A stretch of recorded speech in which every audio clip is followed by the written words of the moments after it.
Alright guys, welcome back. Episode 21, back-to-back episodes. Today I actually want to talk about pretty much the transformation. If you've seen the thumbnail, you'll see that the transformation is pretty mental.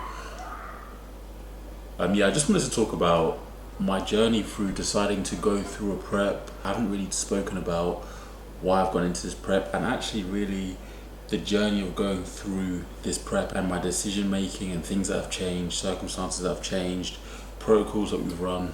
Of course there's the episodes of Why Not Me, and that shows kind of the highlights through the week and whatnot, but just to be brutally honest and just to kind of let you know my motivations and to let you know how much cardio I've been doing, how much food I've been eating, issues that I've had with health and everything involved in pretty much my journey to the stage, because I am going to be going on stage on Sunday, which is in less than 48 hours at this point. So you'll be watching this when I'm one day out. Crazy. I've actually wrote some notes on my phone. I wrote some notes on my phone just to kind of give me some checkpoints and just some points to touch on. First thing I want to kind of go over is where it all started, where it all began. Obviously I had been training and I had been training with Callum, my coach, previously before, and he sees a lot of potential in me. And when I first joined, he definitely saw a lot of potential in me, and things were going really well. The goal was to just grow, get heavier, and then I got hit with some issues with digestion. I actually think that was because I was taking cocodamol for back pain, and I was taking a lot of it, and I think that caused issues with my bowels. And then I'm also pushing food, and what do you know, you end up with digestive issues. Alongside with kind of injuries to my knees, my back just playing up, we kind of left coaching for a little bit. I took the opportunity to really develop my business as a coach, as a PT, as an online coach, knuckle down on improving my service, knuckle down on improving the way that I reach out to clients, the way that I reach out to people, the way that I communicate with my audience. And then once my health was a lot better and once all the issues with digestion had resolved,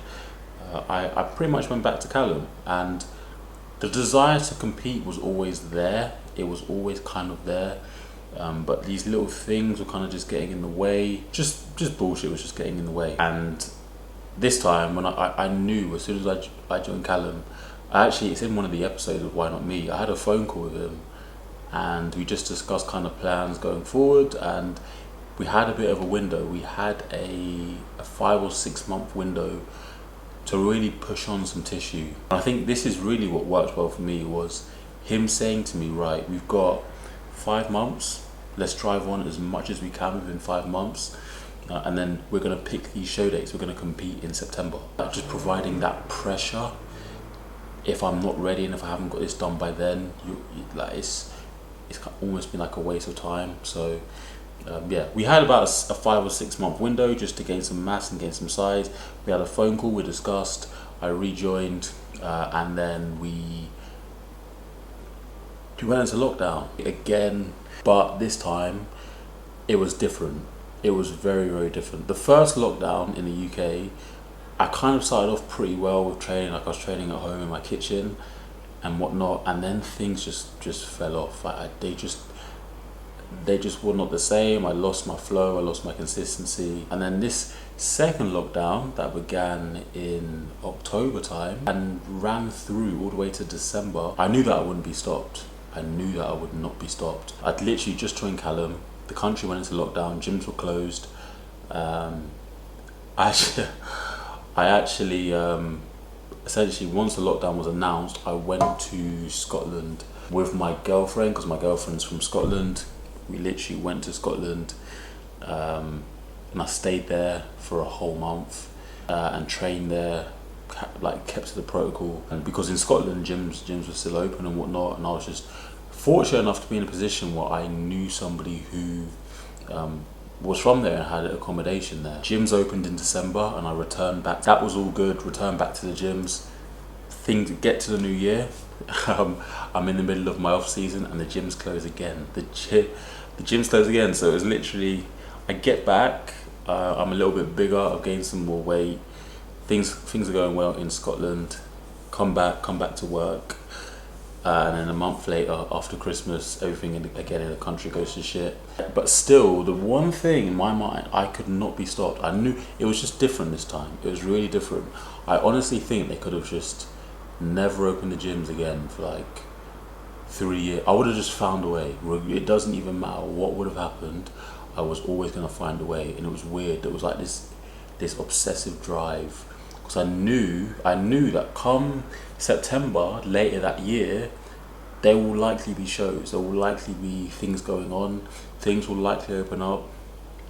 And these lockdowns that are being thrown at you, you can either kind of give in, use them as an excuse, be like, oh yeah, do you know what, there was a lockdown so I couldn't really make progress. I refuse to allow another human being to dictate my progress. I just become an animal. I'm not gonna lie to you, I just became obsessed with just wanting to progress. I was even thinking of like literally spending all my money just to go to Dubai at one point, just so I could train. So it was crazy. Gyms closed again. Gyms closed in January. But obviously I didn't have the option. I'm not an influencer. I didn't have the option. And I'm also not a millionaire. I didn't have the option to go to Dubai and live in Dubai for months on end. From January to April it would have been. So I done option B. I actually have a client who owns a scaffold company, and he built a scaffold in my garden when I was living with my mum. And this scaffold essentially was like, I'm talking bare minimum stuff. I bought myself a barbell, some weights, a little pulley system, and we had some bands as well in there.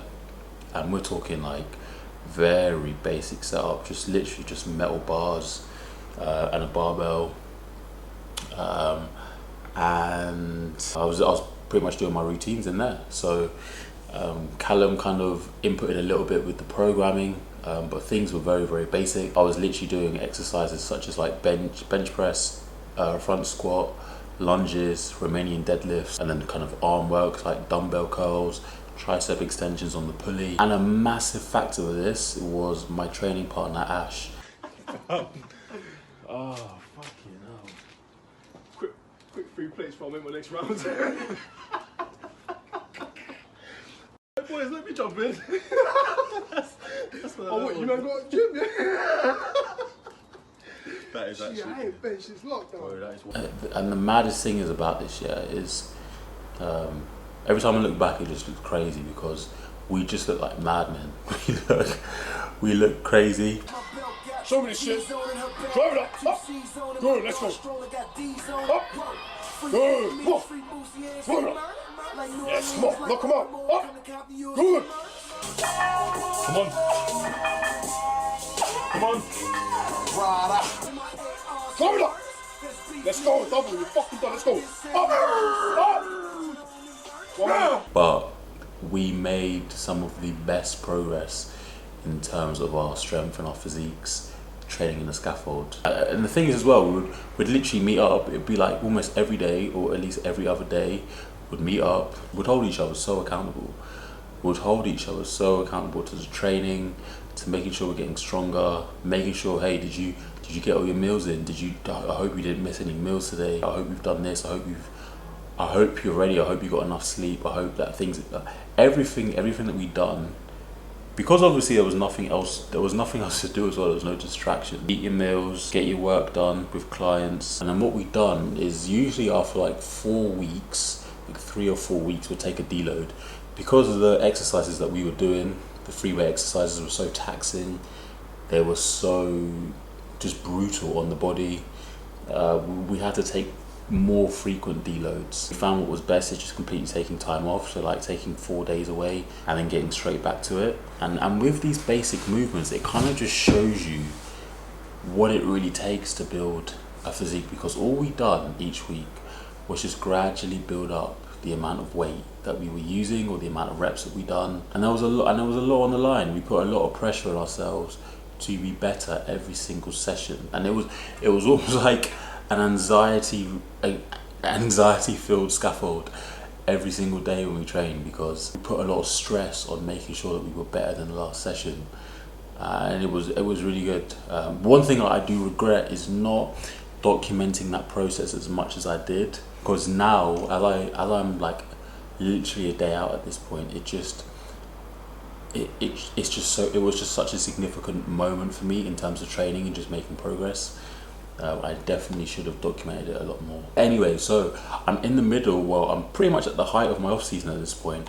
From January all the way through to April, it was still off season. I'm gaining weight. The heaviest I got to was 119 kilos, which for me was heavy considering the heaviest I'd got to prior to having these digestive issues was literally about 107 kilos, 106 kilos. Relatively still pretty lean. I was in pretty good shape. Round muscle bellies, strong as I've ever been. Joints felt pretty good. So yeah, things were going really well at this point. Things were going really well, and I knew that I was in such a good position. And now that I had made this progress, I knew that again I just couldn't be stopped. I just refused to allow that progress to go down the drain. I actually do have a few videos of like Why Not Me episodes where I do show a few training sessions in the scaffold. But you didn't really get to see, I guess maybe on Instagram, but you guys didn't really get to see like the nitty gritty, the energy that really went down in that scaffold, because it was insane. It was a very, very good period. So I was pushing up body weight. Now it's important to push up body weight, and this is just kind of a tip. Important pushing up body weight because A, it's going to allow you to perform a lot better in the gym. You try dieting down for 20 plus weeks and see how your performance feels in the gym. It's not going to feel as good when you're a lot heavier, you've got more food in you, you have more energy, you feel more normal. Your performance is going to be better, which equals more muscle. So that was a reason for kind of getting heavier. I think it's necessary for you to make significant progress, and to make significant progress a lot quicker. It's just pushing up body weight. I was eating a lot of food at the time as well. If I can find what my macros were, I'll just have a look back at my client tracker that Cal sets up, and it will basically just show the macros that I kind of peaked at. And when you have a high level of body fat and you've been doing that for a while, you've been consuming high calories for a while, that becomes a slog. It becomes a big slog. And of course as well, pushing up body weight to a point where you've never been before, and to a discomfort that you've never experienced before, it comes with issues. I was suffering, I basically have sleep apnea. I had really bad sleep apnea symptoms when I was that weight, really bad snoring, high blood pressure, just trouble really sleeping, feeling the need to like nap every time I'd wake up from sleep. Of course I was eating late into the night as well, but I'd wake up from sleep in the morning and I'd feel the instant need to like go for a nap. I just wasn't getting proper deep sleep throughout the night, and I was getting like swelling or edema in my ankles just because of like the poor circulation in my body. I had a horrible appetite, a horrible relationship with food. I was looking at food like I just didn't want to eat anything, and that is not a good place to be in with food. It's like you want to look at food and you want to enjoy it, right? So the positive from it is I was building a lot of muscle and I was extremely disciplined. I was extremely regimented, and yeah, it just showed. I think it just proved to me what's really necessary for you to be a good bodybuilder. You're gonna have to get to points where you're extremely uncomfortable. There is no comfort zone anywhere in bodybuilding. You're either pushing up body weight to levels that you haven't been before, and I'm talking about trying to make massive progress. You're pushing up to body weights you've never been before. You're pushing weight that you have never pushed before. That scares you, it makes you anxious. On the other side of the coin, you've got prep, where you're pushing body fat levels down to such a low point that it hurts to walk.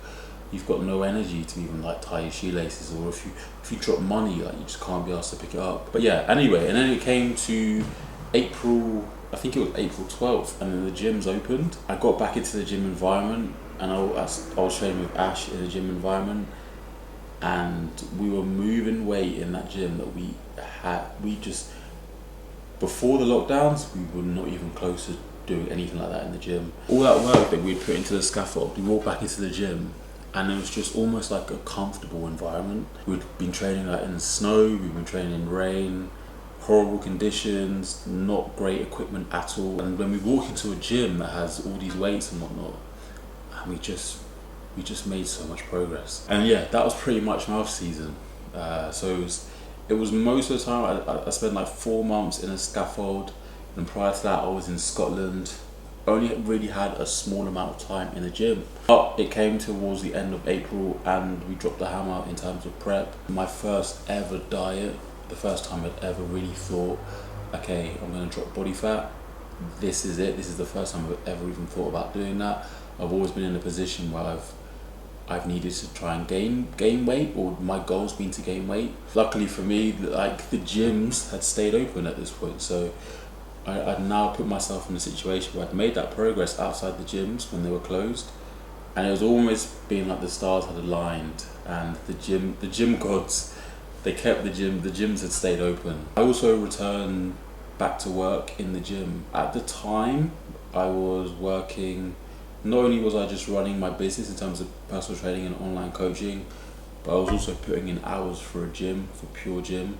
So that involved me like doing things like classes, moving a lot more, tidying the gym and whatnot, and just being a gym instructor also. That then changed towards almost like the tail end of my prep, where I stopped doing, I kind of released myself from being a gym instructor, and then now I'm just solely just personal training people and coaching people online, which was good again, which I think just gave me another opportunity to focus more on my business and also more on just making sure I nail the prep. I also, another change as well is I moved out of my family home. I moved out and I moved to a different town completely in the middle of prep, which was good actually because it allowed me to get into a better routine. It allowed me just to have a little bit more space, and it was actually a really good move. And the year just seemed to be on the up. What I want to do here is just essentially talk about what is required for you to really dig deep and lose a lot of body fat. The most important thing is going to be just putting yourself in that negative energy balance. You have to get there. You have to make sure you're expending more calories than you're eating. And as you get leaner, it's going to be harder for you to do that. Your body's going to resist so much to lose more body fat, because it just gets to a point where it's just not optimal anymore. Your body's almost like, hey, like slow down. We need more food, or we need to just stop moving as much because you're not recovering very well. So you have to fight against that, and it's very difficult. So a couple of figures that we kind of worked up to. So we just tapered up to gradually just to help me get leaner. The lowest my calories got to was 2,000, around 2,000 on rest days. And again, that was just tapered down. So you've got to imagine as well, I tapered down from like around 6,000 all the way down to 2,000. There's a big discrepancy, like there's a big difference. But we didn't just go straight from this high number, this 6,000 to 2,000. We just got the most out of as many calories as possible. So if I was still able to get these results on 3,000 or 3,500 calories, you damn well bet like I would be doing that. But of course, rarely is that the case. And then steps as well. My steps got up to 14,000. This is kind of the first time as well that I had a step goal, because my activity throughout the days anyway when I was working in the gym were quite high. It was quite high in the gym. I was doing classes as well and whatnot, so activity was very high. Yeah, in the off season, we just didn't really have a goal in terms of steps. I think I was getting around 3,000 to 5,000, but it wasn't much. So yeah, my cardiovascular fitness wasn't good. One weird thing is that as I got leaner in prep, I just began to feel fitter. I could actually go for walks.